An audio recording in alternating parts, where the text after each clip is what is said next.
How many times has your dyslexic kid been told by their teacher, let's just try this without the accommodations and see how it goes? Today we're going to talk about why that's a bad idea. Got me diagnosed when I was in third grade, and it was the most relieving day of my life because I finally had like kind of a place to hang my hat and say, see, I told you I'm not lazy, definitely not stupid.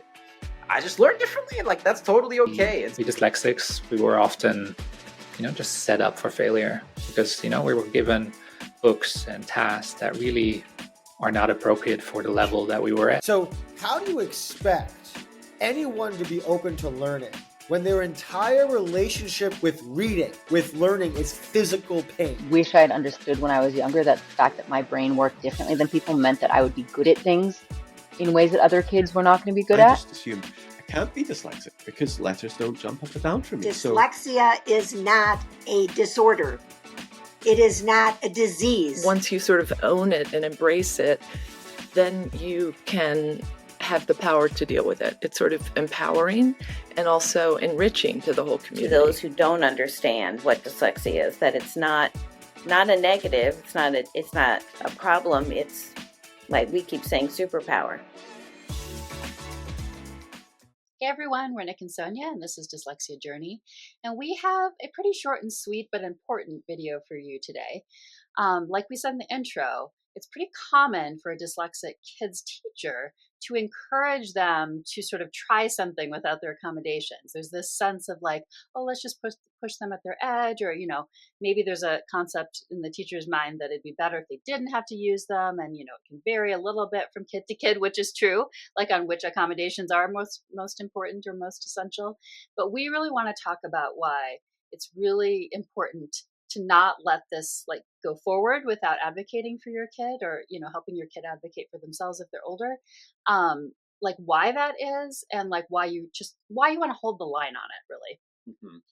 And I think it is often born out of expediency from the teacher. For example, with extra time, often they just, I think, don't want to deal with the managing the extra time. So it's not always even in the kids. It's not always even in the eyes of the teacher in the kid's best interest. Right. Well, okay. So I would say there's two, probably more, but there's two sort of cases. One is a teacher who really does like to there's sort of the ones who are extra into like kids being independent, giving them those kinds of skills, which is really important.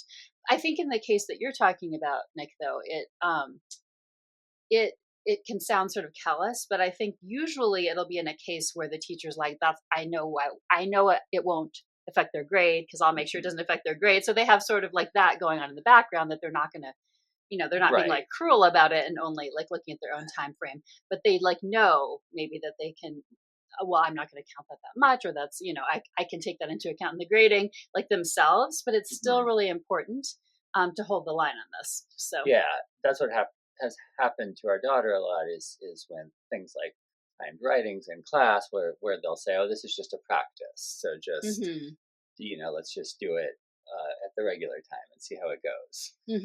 Yeah, and I will say, I'm saying hold the line on this partly because it is a line, right? Has that ever happened? That has happened, right? Yes, but it's so in that case, it's like it made us more aware, though, and we had to sort of talk to her about holding the line, like going forward. So it's not like it never might happen at all, like, but it's like should be this cue to like really make sure to be on top of it. So let's go into now why it's so important to hold the line on this. Yeah, so I think the best way that I can try to explain this is if you substitute instead of saying, let's try this without your dyslexia accommodations, if you say, okay, you wear glasses, let's just try this reading assignment without your glasses and see how it goes. That sounds ludicrous, obviously. Like everyone knows that you can't read very well without your glasses. So yeah, it's just fundamentally, it's going forward with such a misunderstanding, like essentially of what accommodations are, like that it's really important to hold the line sort of from an overall advocacy perspective for everyone, but of course for your child as well. Yeah, so I think this kind of attitude, what it conveys is an underlying belief that accommodations are either A, not really valid, B, not really necessary, or C, something that you can outgrow or learn to do without. Right. That kind of gets into the second point about why this is a misunderstanding, which maybe goes more to those teachers who are just trying to push them to their edge, see if they can do a little more. Because it's kind of an idea maybe that they need the accommodation almost more like to catch up, rather than the fact that this accommodation is something they're likely to use forever, right? Like, I mean, that's something that they would always need, because it is just this difference that's always going to stay, right? Like with their particular brains.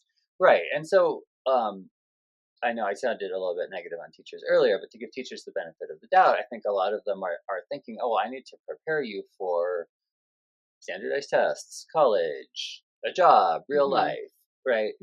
And I think that's well-meaning, but it just kind of misses the mark here, because someone who's dyslexic is not going to outgrow the need for, say, extra time on any particular type of work that involves reading or writing. Right, exactly. And I think it's important to distinguish here that, of course, there's things that your kid could probably be pushed, or like kind of your teacher could work with them on their edge for something for. It's just that it's not about their accommodations, because that's a completely different thing, right?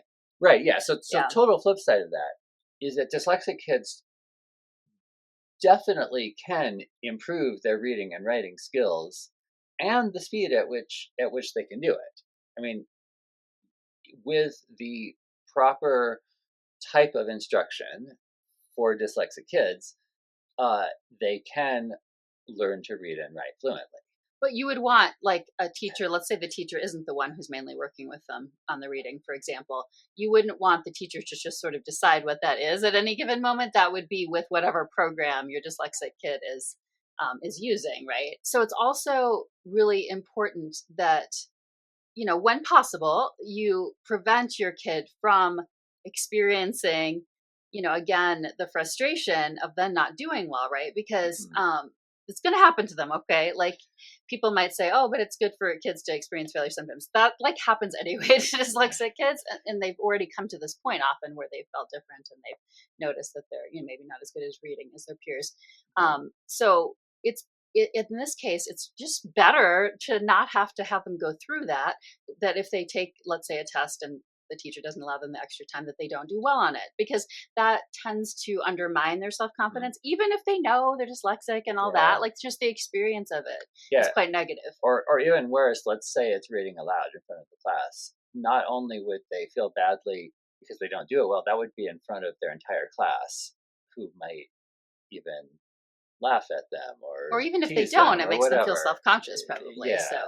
So it's really important to be on top of it for those reasons as well, because we're trying really hard when we have our dyslexic kids then identified and in a program to to help them feel confident in what they can do and the ways that they can be accommodated and help to succeed and to show what they know.